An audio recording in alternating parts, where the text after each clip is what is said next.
dich. C'est d'Afrique. Papa.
Wir brauchen Sie.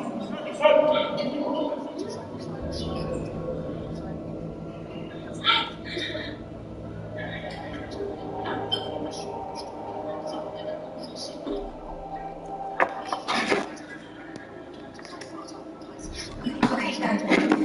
Mach keine Dummheiten. Okay, hör mal. Es gibt dumm und es gibt roh. Okay? So dumm bin ich nicht. Brad! Ja, Wir müssen das durchdenken. nein, danke. Immer nur ganz kleine Bissen. Achso. Am besten Mini-Bissen. Hast du das schon mal gegessen? Als wir mit meiner Mama unterwegs waren. Man isst, was man findet.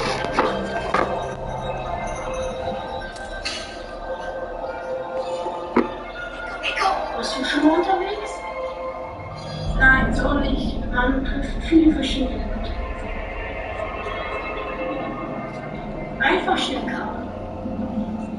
Ist gar nicht so übel. Nicht so wie die Spinnen.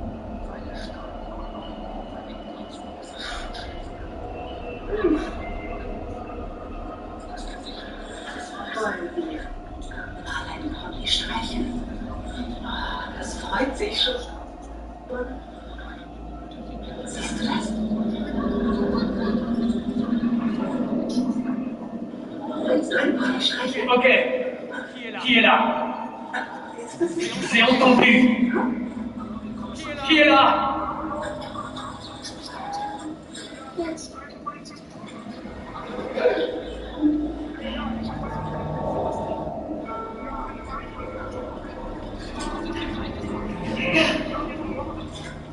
Arrête de crier, je sais encore ce qui se passe. Je crie pas.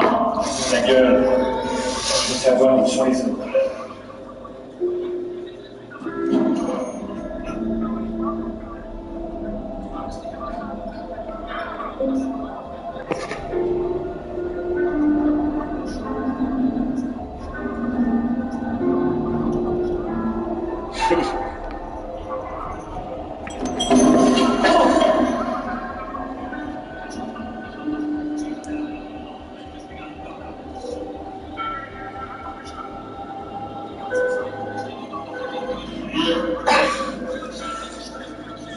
Tu ne vis ton merde. Komm schon, wir müssen gehen. Okay, los jetzt. Okay.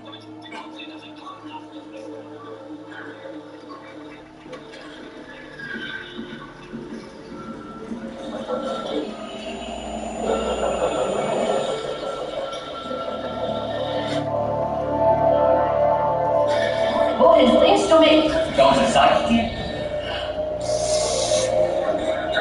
Scheiße. Please, Unterdeckwerkstatt. Was?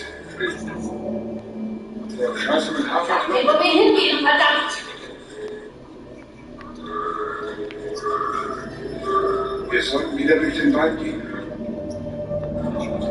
Nein, hier sind wir schon. Schneller. Er hat recht.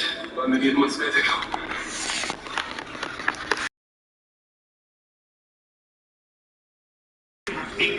Ich weiß nicht. Wir sollten weiter. Ich weiß gar nicht, was wir tun. Lass doch los, was wir dir sagen.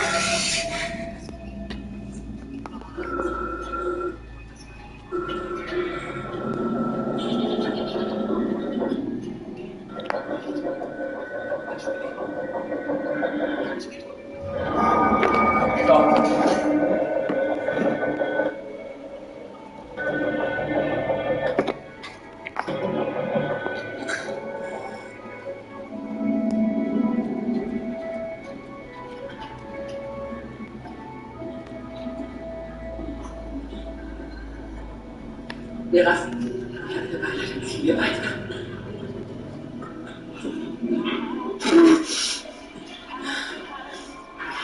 Ich weiß, was du denkst.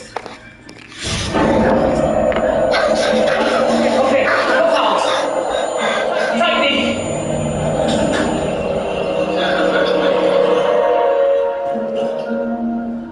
Verdammt! Ich halte euch auf. Alles gut. Moment, vielleicht. Wenn diese Leute sind wieder Dieser Scheiße, Kreis! wird es noch schlimmer. Ich bin Ballast. Das weißt du auch. Wir können dir helfen. Sieh mal hier.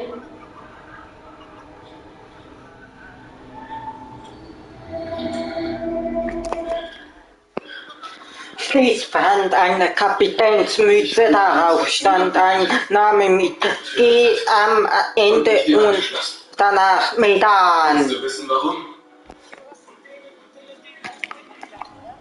Schnellboot, Alex, das Messer blieb beim Tauchen unbenutzt. Wie schwer es auch ist. Connor griff June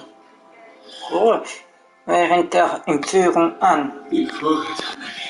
Connor konnte mit dem Messer den Tauchgang überwältigen. Das ist alles, was zählt. Alex brach den mit einem schweren Antrag ans Deck. Und sie warten auf. Connor griff nach der Waffe Herrscher. Judith. und drückte. Und Adam. Und Adam. Antrag. Glaubst du, ich komme so lebend aus der Stadt raus? Denk an Gage. Lass mich zurück. Gage traf eine Entscheidung. Genau wie ich jetzt. Nein. Nur das. Nein. Maggie, wenn dieser Plan nicht aufgeht, dann wird alles, was du dir für den Zukunft gewünscht hast. Du redest. Ich will jetzt kein Wort mehr hören. Was für? Verdammt, Sam. So. Einfach ist das nicht. Bitte, du musst das nicht tun. Oh Gott. Oh Gott. Der Typ ist bestimmt immer noch hier. Ich meine, du stirbst hier und dein Geist kommt da. Mach das nicht aus. Mach was. Und keine Ahnung, wenn du redest. Dreh auf das Leben eines anderen zu gehen.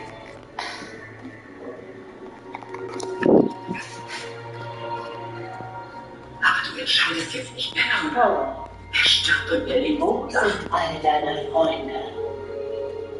Ich habe keine Ahnung, was der Scheiß hier soll. Aber wir müssen weiter um euch umgehen. Los! Es ist deine Schuld. Wenn du alles zerstört hast, was wir aufgebaut haben.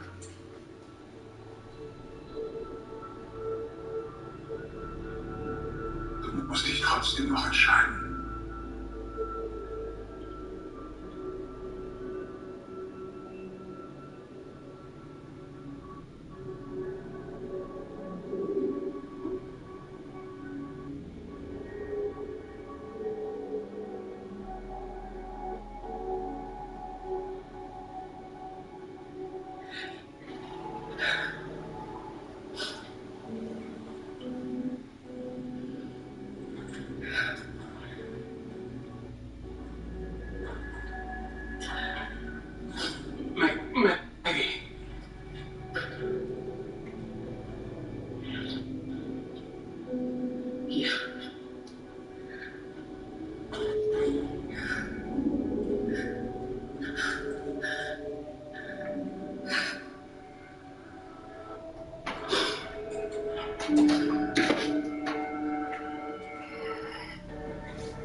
You feel that? All that chaos. Yeah. Day after day. God is angry.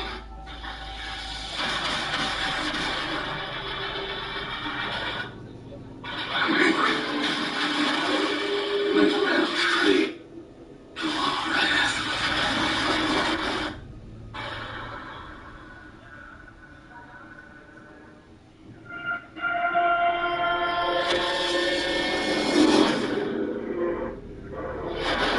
This episode is pretty much a direct pickup from the previous episode, but we are really living in Maggie's point of view. Maggie's the one that kind of brought everybody on this mission, and they're already off to this chaotic, intense start, and they're realizing just how scary and dangerous these Reapers are. There's so much going on, and they can all barely see each other. It's happening in these kind of flashes and blurs. There's sort of this helplessness in some ways to our people. Like they feel like there's not much they can do other than just try to scramble and survive it as best they can. And that's already weighing heavy on Maggie as we start the episode.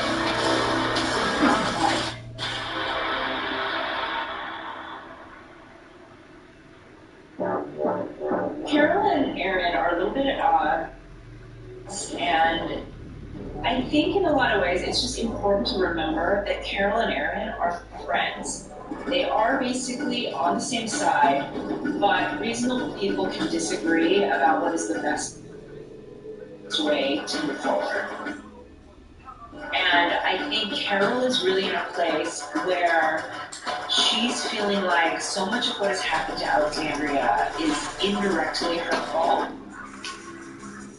You know, you can't really say that it wasn't going to happen anyway. I mean, the Whisperers were always going to get into conflict with other people, but she's still working through everything that's happened with Connie, and you know, when she and Magna were lost in Kitty as a result of the explosion that Carol caused. She just feels massive guilt every day.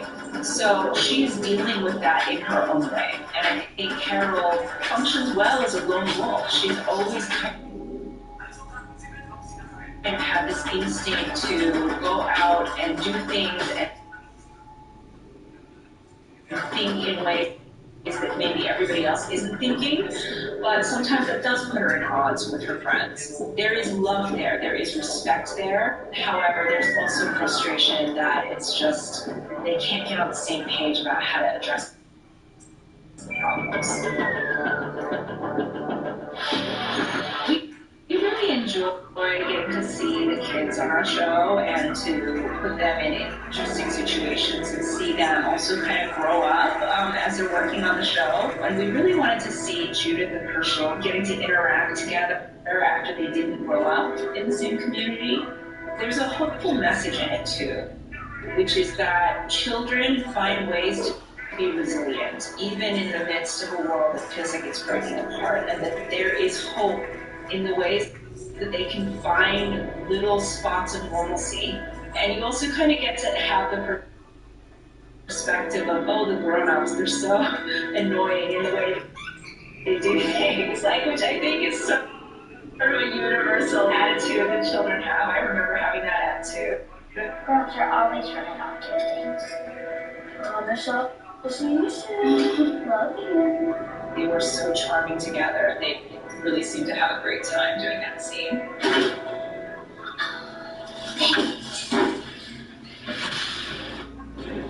We wanted to show Maggie in kind of this horror movie sequence, basically, where she's going down this staircase and she's trying to escape from the Reapers and not make any sound, but can barely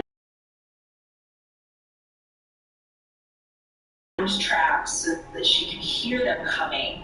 But the Reapers are sort of spooky, and they're very sneaky and good at working in stealth, and so that was one of the things that we wanted to show with them in the sequence. I personally always feel like I'm going to get murdered in a staircase or like a parking lot. Those spaces can feel really, really terrifying sometimes if they're empty and dark.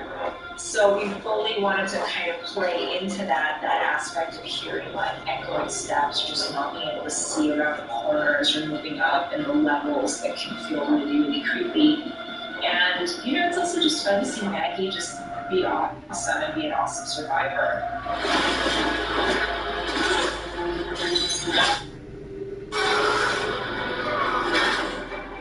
When Medan saves Maggie, I think he's accepted that to get through this, Maggie's a really good fighter too. He doesn't want to see her go. He is very, very drawn to people who are very strong and stubborn and have leadership qualities. We've seen that throughout the years. In some ways, you might even say that sort of his Achilles heel is that he was always thinking, I can turn this person to my side, and I like you because you're a badass and you tell it like it is, and I like that you push up against me. And he's always trying to go like, come on, like now take all of that and just transfer it to my team. Like, don't you get it? If we work together, it's all gonna work out.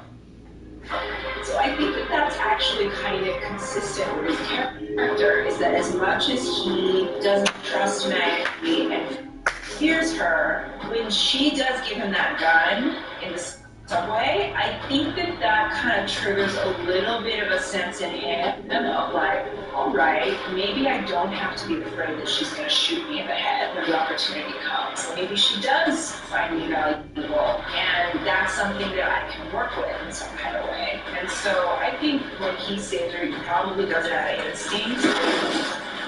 But I also think he's smart enough to think we are kind of in it together and we're stuck together, so let me see if I can get anything of her too, because he did give her overhauling. You can walk. Not gonna know until we try. You're not seriously thinking that we keep going. The plan doesn't change. We need that food. Negan is absolutely shocked that after all this, Maggie wants to keep going.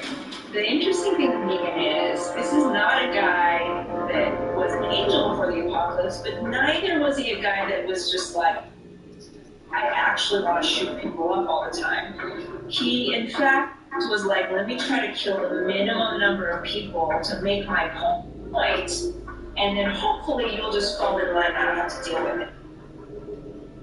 Like, he'd rather just not deal with it. So I think for Megan, he's kind of grumpy and he's like, this is the army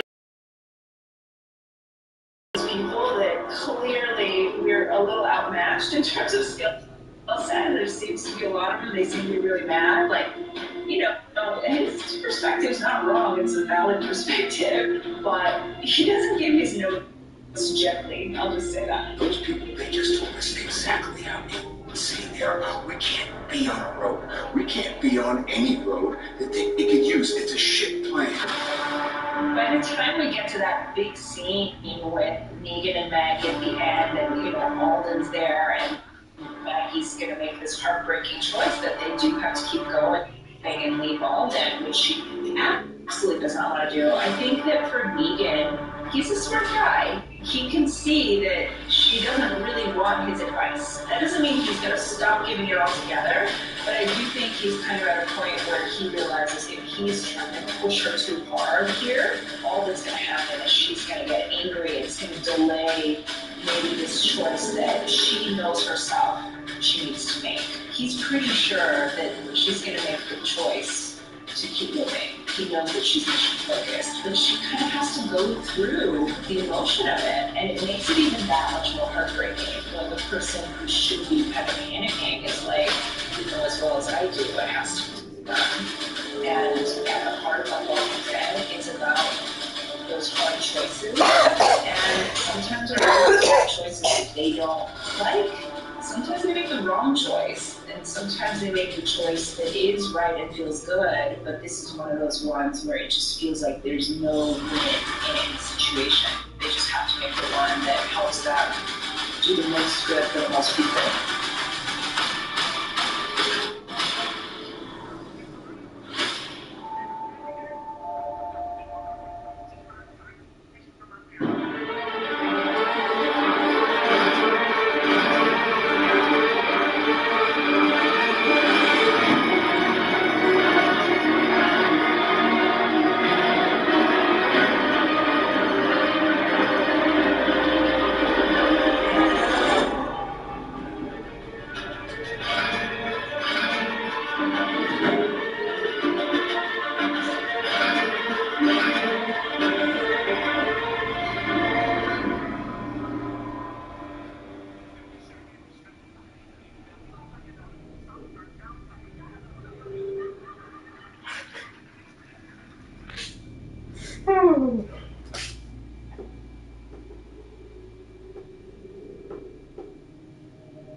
Home sweet home.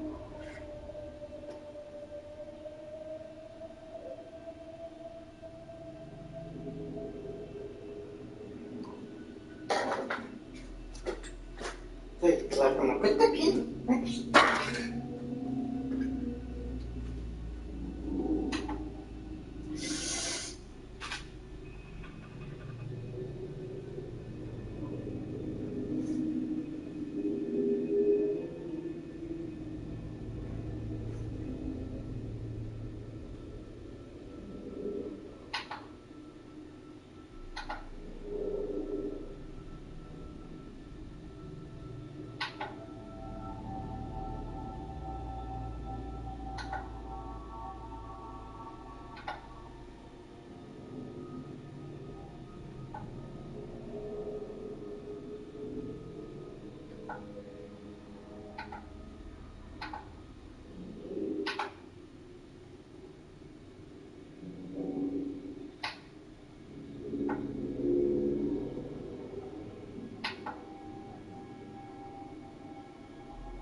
Nói.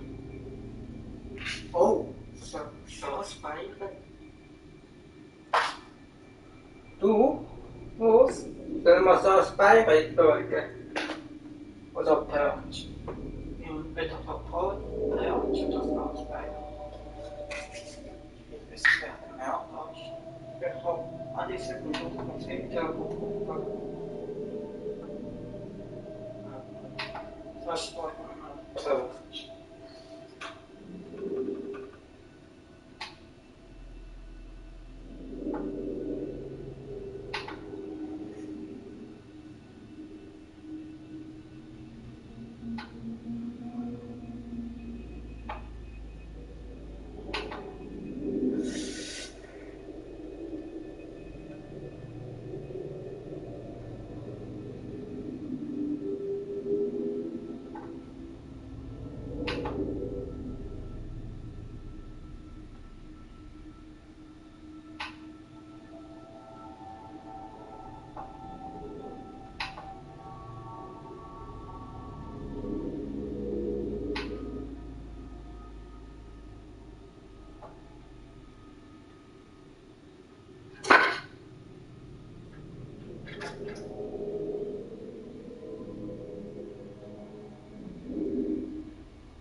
Crazy.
Auf Überton.